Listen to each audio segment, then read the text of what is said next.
Professor Kellenar's tentacles adjusted his holographic display with the kind of precise elegance that only came from centuries of academic superiority. The lecture hall at the Galactic Defense Academy buzzed with the soft hum of translation devices, climate regulators, and barely contained intellectual smugness. "Welcome, cadets, to Primitive Species Warfare Studies," Kellenar announced, his voice carrying that particular tone reserved for discussing something distasteful yet educational. "Today we examine the barbaric military practices of Sol 3's dominant species, humans." The class of 23 beings from across the galaxy settled into their ergonomic learning pods.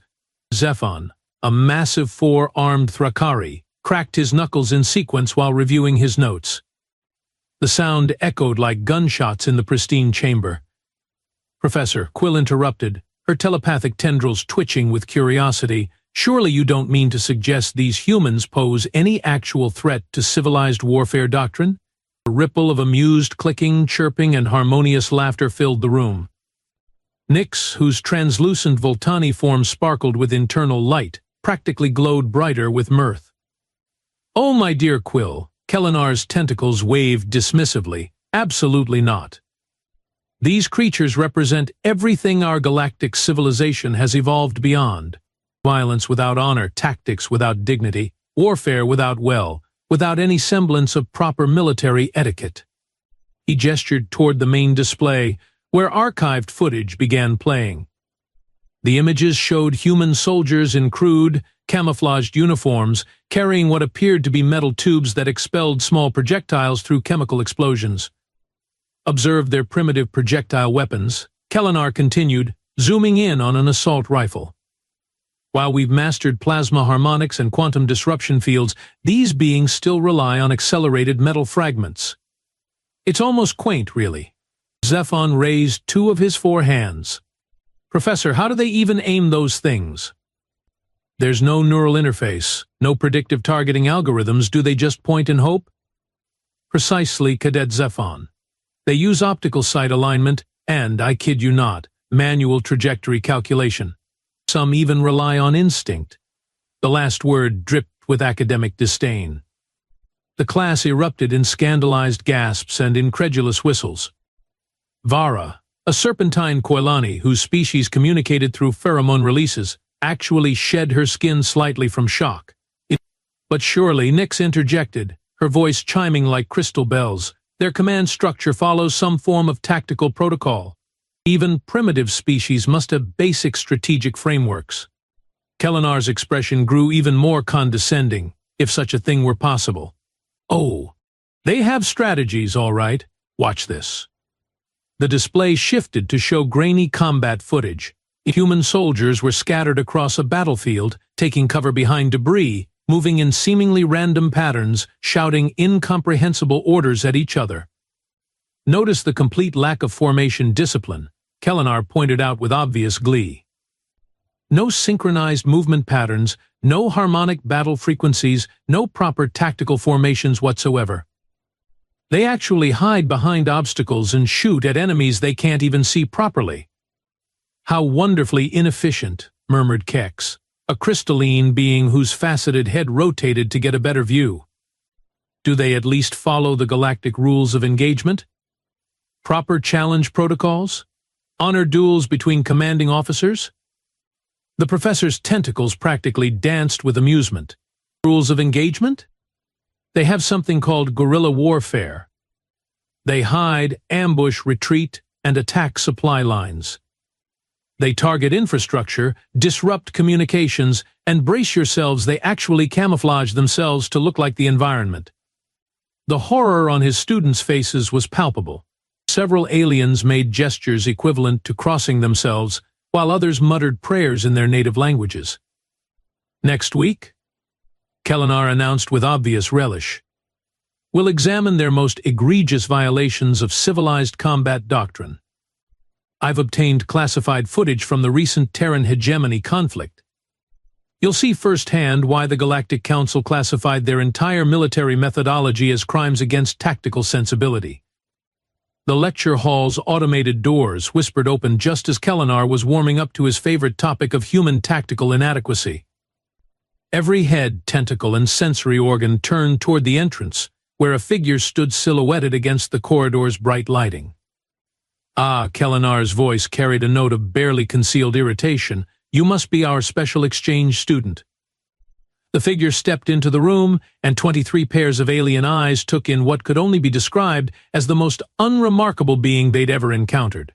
Average height, wearing simple dark clothing that looked like it came from a civilian market, brown hair that seemed to have been cut with functional efficiency rather than style, and hands that hung casually at his sides. "Marcus Blake," the human said simply, his voice carrying no particular accent or inflection. "Sorry, I'm late. Had to find the right lecture hall." The silence stretched for exactly 3.7 seconds before Kellenar's academic politeness kicked in. Of course. Class, this is a wonderful opportunity. We have a actual specimen, representative of the species we've been studying."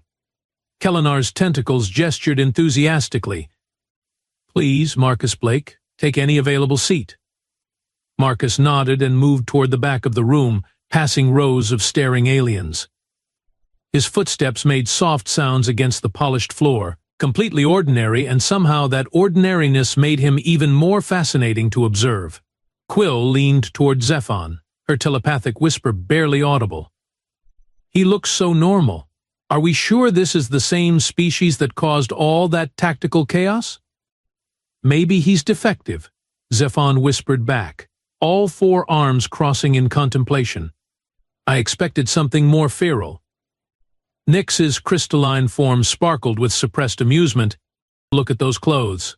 No armor plating, no weapon hardpoints, no tactical enhancement ports. How does he even survive combat?" Marcus settled into a seat in the back corner, crossing one leg over the other in a relaxed pose that suggested he was completely comfortable being the center of attention without acknowledging it. His eyes scanned the room once, taking in each alien species with what appeared to be mild curiosity, then focused forward on the professor. Excellent, Kellenar continued, clearly delighted by this turn of events. "Now, as I was saying, we'll be examining the complete breakdown of military protocol during the Terran hegemony conflict. Marcus, I hope you won't take offense, but your species' approach to warfare is, well, let's call it unconventional." "Not at all," Professor Marcus replied, settling back in his chair. "I'd be interested to hear your analysis." Vara, the Koilani, released a pheromone burst that translated roughly to amused condescension. "This should be educational for all of us," she hissed softly to her neighbors. Kex rotated his crystalline head toward Marcus. "Perhaps you can provide insight into why humans choose such inefficient combat methods." Marcus smiled, a small expression that somehow managed to be both friendly and completely unreadable. "I'm sure the professor's research speaks for itself." The following week arrived with all the anticipation of a public execution. Kellenar had spent the entire interval preparing his most damning presentation yet, complete with tactical analysis, overlays, and cultural commentary that would surely cement his reputation as the galaxy's foremost expert on primitive warfare. "Today, my dear students," Kellenar announced with theatrical gravity, "we examine the absolute nadir of military conduct. The Terran hegemony conflict produced documentation of human warfare that violates no fewer than 47 articles of the Galactic Combat Accords." The lights dimmed as classified footage began streaming across the main display. The first scene showed a human settlement under siege by hegemony forces. Towering war machines advanced across pristine battlefields, their plasma cannons charging with dignified, predictable patterns. "Notice the proper formation of hegemony forces," Kellenar pointed out with obvious approval. "Synchronized advance, regulated weapon discharge intervals, appropriate challenge protocols broadcast on all frequencies. This is how civilized warfare should appear." Then the footage shifted, and the collective intake of breath from 23 alien species filled the lecture hall. Human defenders weren't lined up in neat formations. Instead, they scattered like startled insects, taking cover behind rubble inside damaged buildings, even underground in what appeared to be hastily dug tunnels. Worse yet, they were shooting at the advancing war machines from concealed positions. observed the complete abandonment of honorable combat doctrine. Kelenar's voice dripped with disgust. No formal battle lines, no declared champions, no opportunity for surrender negotiations. They simply hide and attack without warning. Quill's telepathic tendrils recoiled as if she'd touched something unclean. They're not even facing their enemies directly. How can there be honor in combat if opponents don't acknowledge each other properly? The footage continued, showing humans fashioning weapons from industrial equipment, turning civilian vehicles into mobile weapon platforms, and coordinating attacks through primitive radio communications that sounded like barely controlled mayhem. Here we see improvised explosive devices. Kelenar paused the image on a crude contraption made from fertilizer and scrap metal. Rather than engaging in proper weapons craft, they create these abominations from household materials. Zephon's forearms gestured in bewilderment. Why not simply purchase regulation military equipment? Do they lack proper manufacturing capabilities? That's exactly the point, Cadet Zephon, the professor replied with obvious satisfaction. They're so technologically primitive that they must resort to these barbaric alternatives. Nyx's crystalline form flickered with what her species expressed as moral outrage. Professor, are those humans actually targeting supply convoys? Non-combatant logistics personnel? The footage showed human forces ambushing hegemony supply lines, destroying food shipments, medical supplies, and communication equipment. The attackers struck from multiple directions simultaneously, then vanished before reinforcements could arrive. Indeed, Cadet Nyx, they completely disregard the sacred distinction between military and support personnel. Supply convoy crews are protected under 17 different galactic treaties, yet humans treat them as legitimate targets. Kex rotated his faceted head in confusion. But surely this behavior is counterproductive? Disrupting supply lines only prolongs conflict. Civilized warfare seeks swift, decisive resolution through direct combat between military forces. Precisely why their methodology is classified as criminal, Kelenar replied, clearly enjoying his students' shocked reactions. Watch this next segment, Psychological Warfare. The display showed human propaganda broadcasts, complete with images of destroyed hegemony equipment and captured personnel. The humans were actually using their enemies' own communication networks to spread demoralizing messages. They broadcast images of their victories across hegemony channels, Kelenar explained with obvious revulsion. Rather than maintaining proper military secrecy, they actively worked to damage enemy morale through information warfare.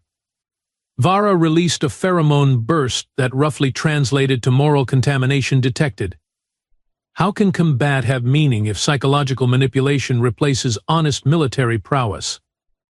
The alien students frantically took notes, their various appendages working overtime to document every violation of civilized warfare they witnessed.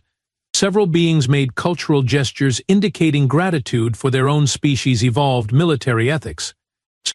In the back corner, Marcus Blake sat perfectly still, his expression remaining neutral as he watched footage of his own species being dissected like specimens under a microscope. His hands rested calmly on the desk surface, and occasionally he would nod slightly, as if confirming the accuracy of the professor's tactical analysis. The next sequence of footage began with what appeared to be a routine hegemony mechanized assault. 3 towering war machines, each standing 30 meters tall and bristling with plasma cannons, advanced across an urban battlefield toward a cluster of human defensive positions. Zephon leaned forward in his seat, all 4 arms crossing as he studied the tactical display. Something about the scene nagged at his military-trained mind, but he couldn't quite identify what. Here we observe a classic example of human tactical desperation, Kelenar continued, manipulating the display controls with obvious relish. 3 great hegemony assault mechs against approximately 50 human defenders. Any civilized force would recognize the futility and request honorable surrender terms. The footage showed the human forces scattering as expected, taking cover behind rubble and damaged buildings. Standard guerrilla response. Completely predictable according to everything they'd studied about primitive warfare doctrine. Then one human soldier moved differently. Instead of seeking cover, this figure sprinted directly toward the advancing mechs, carrying what appeared to be nothing more than a standard-issue rifle and a backpack full of improvised equipment. The camera angle shifted, following this lone figure as he weaved between plasma blasts with movements that seemed almost calculated. Fascinating, Kellenar mused, zooming the display for a better view. This individual appears to be attempting some form of suicide assault. Typical human disregard for tactical probability. But Zephon's enhanced eyesight caught something the professor missed. The running human's face turned toward the camera for just a moment, and those features, those exact proportions. Professor Zephon interrupted, his voice carrying a strange note of uncertainty. Could you enhance that facial image? Of course, Cadet. An excellent observation opportunity. The display magnified, focusing on the human soldier's face as he sprinted between the massive war machines. Clear brown eyes, determined expression, that same unremarkable haircut, those same ordinary features that were sitting quietly in the back row of their classroom. The silence that followed lasted exactly 7 seconds. 7 seconds of 23 alien minds processing the impossible coincidence they were witnessing. Quill's telepathic tendrils went rigid with shock. Ix's crystalline form flickered rapidly between colors. Vara actually molted a complete layer of skin in surprise. That's Kex began, his rotating head swiveling between the screen and the back corner where Marcus sat. Impossible, whispered Quill. On screen, the human soldier who looked exactly like their classmate had somehow reached the first mech and was climbing up its leg assembly with impossible speed and precision. In real time, they watched him place what appeared to be crude explosive charges at specific joint locations, then leap clear just as the 30-meter war machine collapsed in a shower of sparks and twisted metal. Remarkable luck, Kellenar commented, completely oblivious to his students' shock. Primitive explosives shouldn't have been capable of penetrating Grade A armor plating. The human must have found some structural weakness through pure chance. But the footage wasn't finished. The same soldier was already moving toward the second mech, this time carrying a different improvised weapon that looked like it had been assembled from spare parts and sheer desperation. He slid beneath the machine's weapon tracking systems, attached something to its power coupling, and rolled clear just as the entire mech shut down like a switched-off light. 2 lucky strikes, the professor mused. Statistically improbable, but humans do seem to excel at random chance. The third mech had identified the threat and was turning its full arsenal toward the lone human figure. Plasma cannons charged, targeting systems locked on, probability of survival calculated at 0.0000%. The human on screen smiled. It was the same small, unreadable expression they'd seen from Marcus Blake just minutes earlier. Then he pulled out what appeared to be a handheld communication device, spoke into it briefly, and suddenly the entire battlefield erupted in coordinated chaos. Hidden human forces emerged from concealment in perfect synchronization, attacking the third mech from 17 different angles simultaneously, while their apparent leader calmly walked away from the destruction. In the back of the classroom, the real Marcus Blake's smile widened just slightly. Fascinating example of primitive pack hunting behavior, Kellenar continued, still completely missing the connection his students had made. Notice how they waited for their alpha to signal the attack. Very similar to lower mammalian species we've studied. Zephon's 4 hands were trembling slightly. Professor, what was that soldier's name? Let me check the tactical database, Kellenar replied, calling up additional information. According to Hegemony intelligence reports, this particular individual was designated as Sergeant Marcus Blake, Human Armed Forces Special Operations Division. The professor paused, looking confused. Odd coincidence that. Same name as our exchange student. The classroom's advanced environmental systems registered a sudden spike in stress pheromones, elevated heartbeats, and what could only be described as collective existential panic. 23 alien minds were rapidly connecting dots that formed a picture none of them wanted to see. Quill's telepathic abilities, normally kept under strict ethical control, extended involuntarily toward the human sitting in the back corner. What she encountered nearly knocked her unconscious. Flashes of tactical brilliance.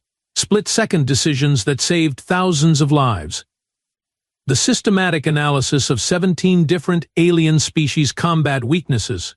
Battle plans drawn up in dirt with sticks that had defeated computer simulations running on quantum processors. Victory after impossible victory, each one carved out through a combination of creativity, ruthlessness, and an almost supernatural ability to predict enemy behavior. She jerked back from the mental contact, her tendrils recoiling as if she'd touched a live plasma conduit. Professor, her voice barely managed to remain steady. Could you show us the tactical summary for the entire Terran hegemony conflict? Kellenar, delighted by his students' sudden academic enthusiasm, pulled up a galactic map dotted with battle markers. Red dots indicated hegemony victories. Blue dots marked human successes. The map was overwhelmingly blue. As you can see, the professor continued with obvious satisfaction at having such engaged pupils. The humans managed several lucky victories through their primitive tactics. However, you'll notice that most of these successes cluster around specific operational theaters. Zephon's military training kicked in, and he began analyzing the pattern with growing horror. Professor, those aren't random victories. Look at the timing, the geographical progression, the tactical evolution between engagements. What do you mean, Cadet? Each battle builds on the previous one. The tactics get more sophisticated, more precisely targeted to specific enemy weaknesses. This isn't luck or primitive desperation. This is systematic strategic development. Nyx's crystalline form was flickering through color spectrums that indicated severe emotional distress. Professor, could you show us the personnel files for the human commanders involved in these victories? The display shifted to show military records. Name after name scrolled past, but one designation appeared with disturbing frequency: Sergeant Marcus Blake, Strategic Operations Specialist. Kex's rotating head moved like a targeting system between the screen and the back of the classroom. Professor, according to these records, this Marcus Blake individual was involved in 93% of successful human operations. Impossible, Kellenar scoffed. No single individual could have that level of operational involvement. The database must have corrupted entries. But Vara was studying the tactical signatures with her species' natural pattern recognition abilities. Professor, look at the weapon modification patterns, the improvised explosive placements, with the communication timing protocols. They're identical across all engagements. The footage continued playing, showing battle after battle where human forces, led by the same unremarkable-looking soldier, systematically dismantled hegemony advantages through tactics that seemed to violate every principle of civilized warfare while being devastatingly effective. Here we see the Battle of Kepler Station, Kellenar announced, pulling up footage that made several students physically recoil. The humans actually turned the station's own defensive systems against our forces through what can only be described as technological vandalism. On screen, Sergeant Marcus Blake was calmly rewiring alien computer systems with nothing more than basic tools and an apparently intuitive understanding of 17 different species' technological psychology. Notice the complete disregard for proper hacking protocols, the professor continued. No authentication requests, no system respect negotiations, no data dignity acknowledgements. They simply break in and reprogram everything. The real Marcus Blake, sitting quietly in the back corner, shifted slightly in his seat. His expression remained neutral, but there was something in his posture that suggested he was paying very close attention to the technical analysis. The most disturbing aspect, Kellenar went on, warming to his theme, is the psychological manipulation involved. This Blake individual seemed to understand exactly how each species would react to specific stimuli. It's almost as if he had studied us like laboratory specimens. More footage rolled. Marcus Blake on screen was orchestrating what appeared to be chaos but revealed itself, upon closer examination, to be precision psychological warfare. Hegemony forces were being manipulated into making tactically disastrous decisions through carefully orchestrated scenarios that exploited their cultural conditioning and military doctrine. Here he's actually using our own honor codes against us. the professor pointed out with obvious disgust.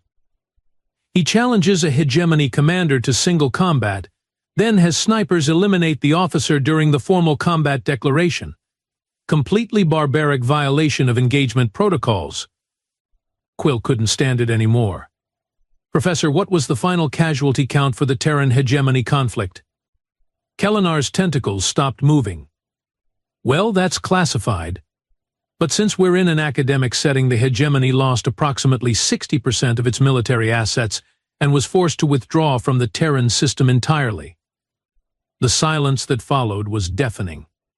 And this was accomplished, Zephon said slowly, primarily by the actions of this one human soldier?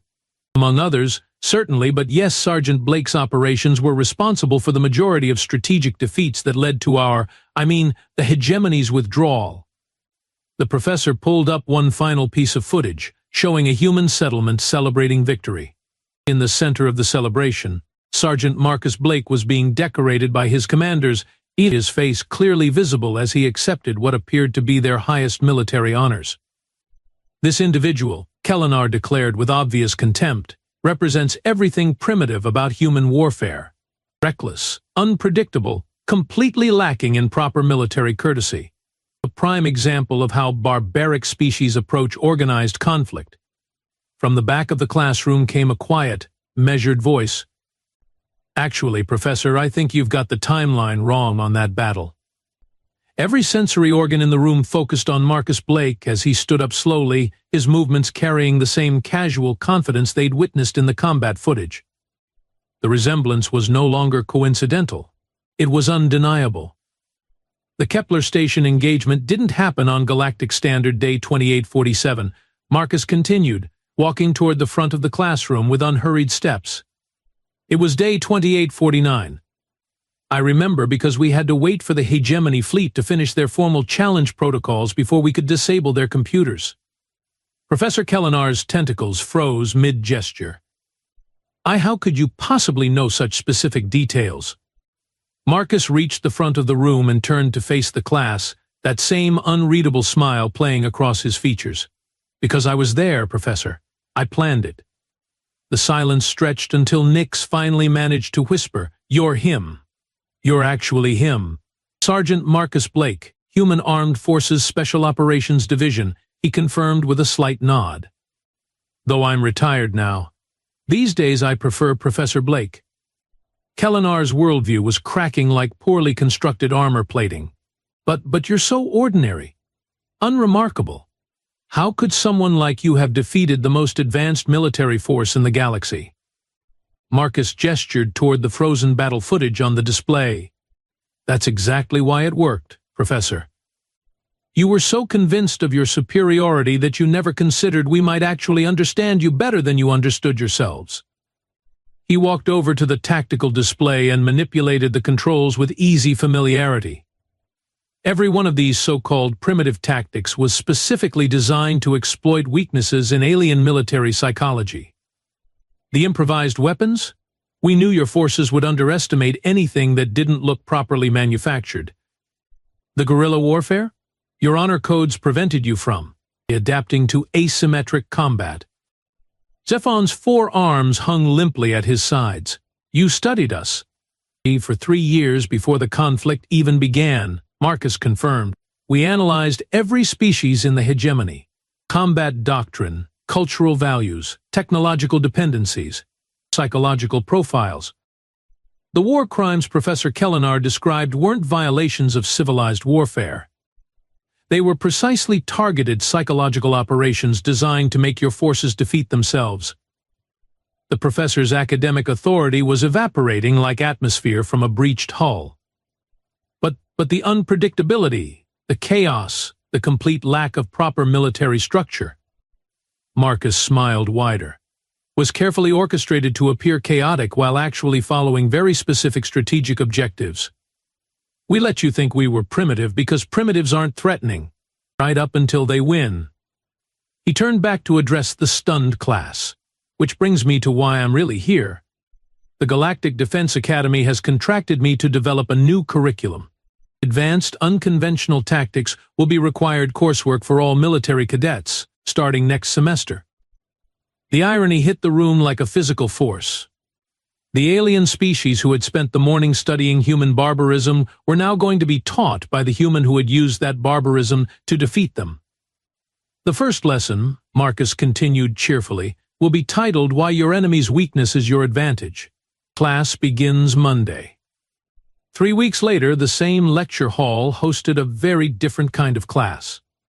Professor Kellenar sat in the front row, frantically taking notes like a first-year cadet, while Marcus Blake stood at the instructor's podium with the casual authority of someone who had actually won a galactic war. Today we're going to discuss adaptive tactical thinking, Marcus announced, gesturing toward a holographic display showing various alien military formations. Can anyone tell me what's wrong with these standard hegemony attack patterns? Zephon raised 2 of his 4 hands tentatively. They follow regulation protocols? Exactly, Cadet Zephon. They're completely predictable. When your enemy knows exactly what you're going to do, they can prepare accordingly. Marcus manipulated the display to show counter-strategies. Human forces didn't win because we were stronger or more technologically advanced. We won because we were impossible to predict. Quill's telepathic tendrils twitched with confusion. But Professor Blake, how can military operations function without standardized procedures? How do you coordinate forces without established protocols? Marcus smiled, the same expression that had once terrified hegemony commanders across 17 star systems. You adapt in real time. Watch this. He called up footage from the Battle of Proxima Ridge, where human forces had defeated a hegemony armored division using nothing more than creativity and kitchen utensils. Notice how the human squad leader doesn't follow any predetermined tactical manual, Marcus pointed out. He sees an opportunity, communicates it to his team through improvised signals, and executes a plan that was invented approximately 30 seconds before implementation. Nyx's crystalline form flickered with what her species expressed as intellectual vertigo. But how do subordinates know what to do if there's no standardized command structure? They think for themselves, Marcus replied simply. Every human soldier is trained to be a tactical problem solver, not just a protocol follower. That's why your forces kept losing. You were fighting an army of individuals who could adapt faster than your command computers could process new scenarios. Professor Kellenar raised a tentacle hesitantly. Marcus, Professor Blake, how were you able to understand our psychological weaknesses so thoroughly? Marcus leaned against the podium, his posture relaxed and conversational. But because you published detailed academic papers about your own military philosophy. Your species wrote entire books explaining exactly how you approach warfare, what you consider honorable, and what tactical choices you would never make under any circumstances. The room fell silent as 23 alien minds processed this revelation. We read your literature, studied your cultural values, and analyzed your historical conflicts, Marcus continued. Then we did everything you said civilized species would never do. It wasn't primitive warfare, Kellenar. It was asymmetric, psychological operations based on comprehensive intelligence analysis. Vara molted slightly from embarrassment. So when you violated our rules of engagement, we were exploiting your assumption that everyone shared your rules, Marcus finished.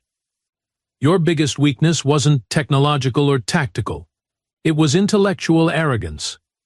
Kex rotated his head in what his species displayed as grudging respect. Professor Blake, what's the most important lesson for military officers to learn? Marcus walked toward the classroom exit, pausing at the door for his final observation.